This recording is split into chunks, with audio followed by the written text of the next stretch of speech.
What's going on, YouTube? People Grimro giving you guys a Yu-Gi-Oh deck profile finally. Stuff's been coming together for me slowly, but finally I was able to get my Bujins at least to where I want them to be to feel comfortable enough in tournaments to like run them, and they've been doing really well for me. I know sort of the hype on this deck kind of died. For whatever reason, I don't know why. It just seems like lately a lot of decks seem to be going in and out of the format. Like, you know, people are saying that, oh, Fire Fists are still going to be top tier after the ban list because they didn't really get hit that bad. And like Mermails were dead. But like Mermails just topped ARG. Fire Fists are nowhere on the radar right now. Infernity seem to pop in and out every now and then. Hat became a thing. This deck, lots of stuff like that. So, but yeah, Bujin deck doing pretty well. Not gonna go too in depth in this. You guys should know what these two guys do by now. Obviously, 3 Yamatos. He's like your main dude in the deck. Add a Bujin to your hand, send one to the graveyard. 2 Harume from Primal Origin. Banish a Bujin to special summon her. And then when she dies, both you and your opponent get to discard a card from your hand, which I've never ever actually gotten off. But she allows for a little bit of swarming and makes the deck a little bit more Xyz reliant, I guess. I'll put it that way. Or just overall, like probably next to Yamato and like maybe Mikazuchi, probably the most important Beast Warrior Bujin in here. Mikazuchi's pretty nice. Just BFS with Yamato. If your Yamato dies, summon him from your hand.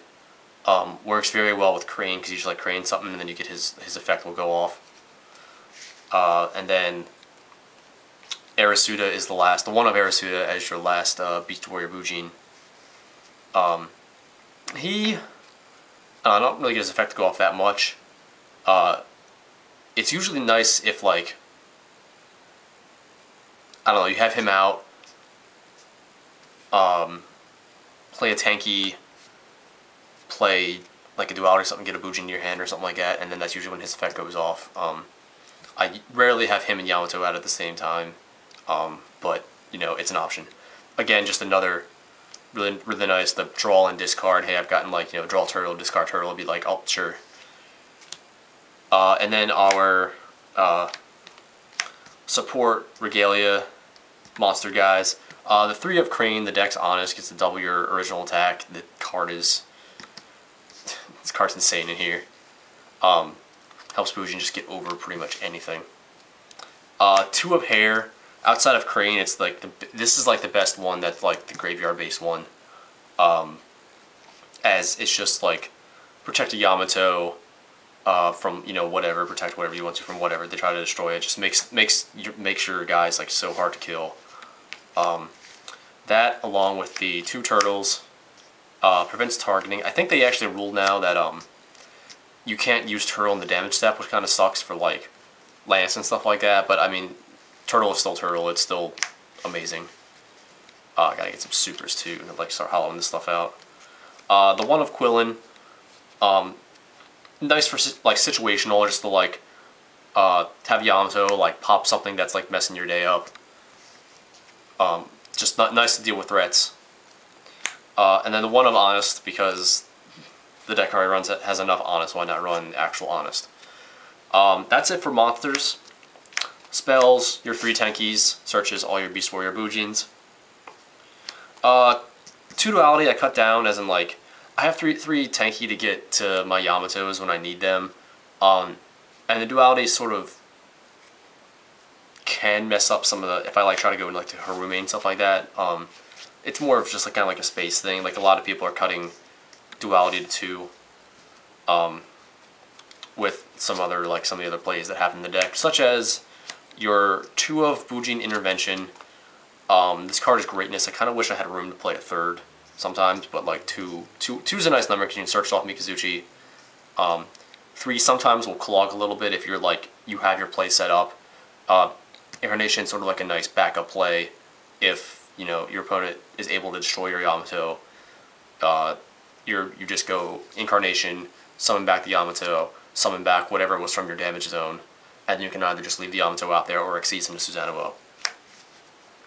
Very nice. Plus the 1-of Soul Charge, because it's like the best card in this format, so every deck should at least be playing 1-of, if not, 2 or 3, depending on, like, how graveyard reliant you are. Because of Incarnation and sort of just like the really controlly aspect of this deck, I really only just need like 1-of. But, cards busted. 2 Kaiser Coliseum. I'm seeing a lot of builds actually cut this thing lately. I don't understand why, because this card just like wins the day against certain matchups.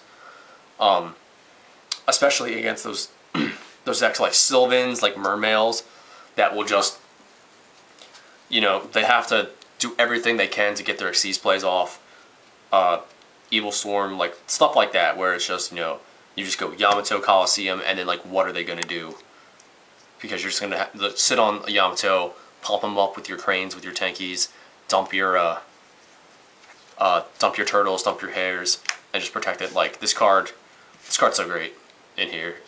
This and it seems like it was like made for this deck. This card is like ancient, hard to find now. 2 of MST. Deal with problematic back rows.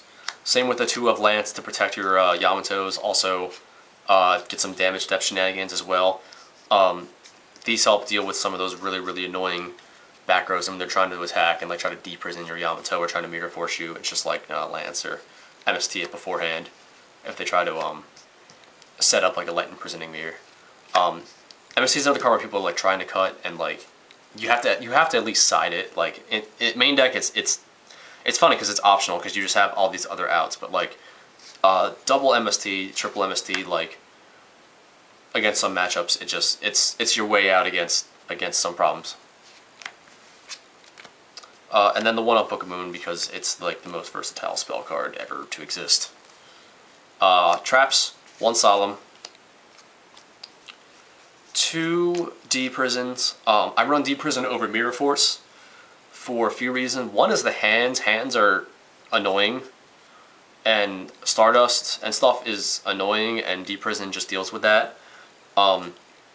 Thanks to, you're going to be sitting on like Yamato Coliseum, your opponent's not really going to have more than 1 monster out anyway, so D-Prison I feel is the superior option. I mean, not like Mirror Force is bad, just sort of a preference thing to deal with hands. The 1 Bottomless, the 1 Torrential, the 1 Compulse, because it's... people still aren't like really making this card like they should be. I just feel like it's just another one of those like 1 card outs to things. And Fiendish Chain just to protect Yamato further, and then just like stop effect negations. Unfortunately, it doesn't really stop the hands and some of those effects, which is why people are going to Breakthrough Skill and like Chalice now. But I like the attack stoppage of Chain, and then like if your opponent's trying to go off and you're sitting on Yamato, you just chain something, and then you're able to like just deal with it next turn with your effects. So yeah, 40 card main deck. Extra deck, rather simple. 3 Susanoo. He's like your go-to Xyz, as attack everything at once. He has the Ashura Kaiser effect, which is surprisingly really good. And then detach material to either add a Bujin from your deck to your hand or send it to the graveyard. Especially with Incarnation's restriction that you have to Xyz for a Beast Warrior or something like that. He's the best one out of all the Bujin Xyz. 1 Kagasuchi. He's able to get beefy and like protect your guys. Tsukiyomi. His effect's pretty nice on paper, although I really haven't come to the situation where like I've been able to get it off very much. These guys I just never summon. Like I'll summon him like maybe once just like to help me get over stuff. And then Tsukiyomi, like if I'm down on card advantage, he'll help me, and I'm like I have a turtle in my hand or something that I can't get rid of. I'll just go Tsukiyomi, pitch, draw 2, and then I get to summon back Yamato or whatever when he dies. So nice option to have, but he's not really option number 1. The 1 of Tiger King, because you can make him in the deck rather easily. Effect negation, and also helps you search out for more Tenkies. 1 Omega, because he's a self-protector. I'm not running Amaterasu in here. I tried her, and just like there was not a situation where I would want to overlay 3 into her. I'd rather just go like 2 and sit on Yamato. So she just never really. She's not bad, but she's never really proved to be all that useful. The one of Exciton because it's amazing. The one of Arc because it's amazing. Heartland Drago for the good old direct attack for 2000 for game. That happens every now and then. Plus the one of Cowboy because Cowboy for game is also a thing that happens to you. Diamond Dyer because it's just nice with your Beast Warriors and just to deal with like spot problems. Ragna Zero for like the Bujin mirror match as well as Fire Fist, so you don't really see Fire Fist as much, but it deals with like other things like Dark Worlds as well. Just a very she's situational, but it's really good in that situation. Rhapsody Berserk, this guy's amazing, as he's just sort of like Exceeds DD Crow, detach 2, banish 2, and then equip him to a Susanoo or something like that, and then you have this beefy Susanoo that's going to attack everything. And then Black Ship, he still gets there, but I feel a lot of people are going to be phasing this card out for this guy, the Castle. I picked him up at the sneak. That just happened. I got to fit him here somewhere. I might take a Black Ship for him because he's kind of that role. For those that don't know what Castle does, he's sort of like a Maestroke and a Silent Honors sort of rolled into one because he can like detach 1 material to Book of Moon something, or detach 2 to like return something back to the deck. He's pretty good, so he's probably gonna go in the extra deck as well at some point. And then the side deck. My side deck's weird because I'm terrible at side decking, and my side deck, it always changes depending on like what people are running, because that's the point of the side deck, is to deal with things like, threats. And now with Duelist Alliance or Duelist Advent, whatever it's called in America, is coming out, the threat list is going to change a little bit more. So the 3 Max Cs for decks that are faster than you, like your Mermails or Sylvans, or like Infirmities that are gaining a lot more popularity. DD Crow for problem, Lightsworn, Mirror Match, stuff like that. I might try to add like, I just got two more supers, so I might add in like a few more. A Dark Hole because it's still like sort of like people using it as like a maybe card, but like it's still a Dark Hole and it's still good. 2 Black Horns to get rid of problematic Cs before they happen. I have to get my secrets back. That reminds me. 2 Nobleman Crossout DT because Gear are still relevant this format even after Gear got hit. But Knock deals with that. Same with other like really random matchups like Ghost Tricks. You'll see those pop up every now and then, like the Ghost Trick Spirits. This thing does pretty well with Shaddolls as well too when they come out. So they might stay in. The one of Mind Control, Mirror Match, get rid of like level 4s, take hands, overlay with the hands. Card's good. I run a 3rd Coliseum and a Horn of the Phantom Beast. Like this, just like in case I'm playing against a matchup that this card decimates, I'll just like side in a 3rd just so I can draw into it quicker. Because I don't care if I dead draw it at some point because I just need the 1 out on there and then they can't do anything. And this, because it's just nice with Susanoo, I don't know what I'd actually side this in. It's just kind of a filler in here. But so this might come out for like a DD Crow or something like that. I was just kind of testing it out. The one of Bujin Intervention, I haven't had the need to side this in yet because I haven't really faced a whole lot of mirror matches and Fire Fists. But this card is kind of nice because if you destroy something that like the attack is greater than its original attack, like so you're playing against Fire Fist, they have a Tenki out, or playing against the mirror match Bujins and they have a Yamato out, you would go with get your Bujin Intervention and then banishes all the copies, so they just lost their Bear or their Yamato and then it just like wrecks their day. And then last, the 2 Fossil Dinos. I got these secrets from my friend. They look really nice.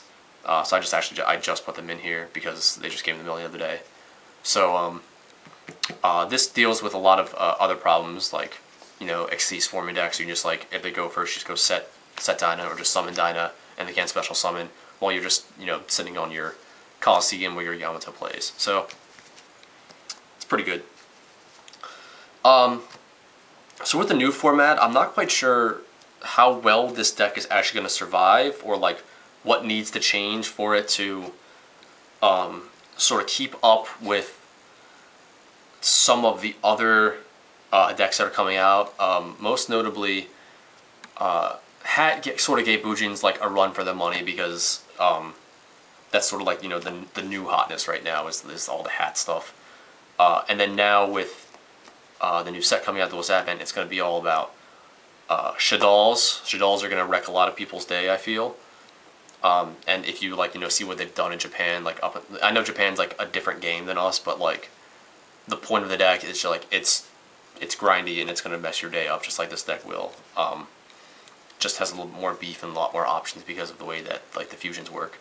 The Stella Knights, they're pretty good. Unfortunately, they didn't get the Star Seraphs that like kind of complete that archetype, sort of like what they want to do, because the Star Seraphs work very well. The two that were in the was it like the lawn chair and whatever, the telescope or whatever the other one was, the draw two used like for the three.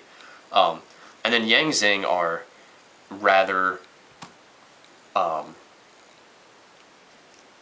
obnoxious to play against, because they are very wombo combo-y and they're all just like floaters. So, you know, what do you do against this? They're not. I think they're a little bit like, of the three, they're probably going to be like the least competitive, and that's saying something because the deck's insane.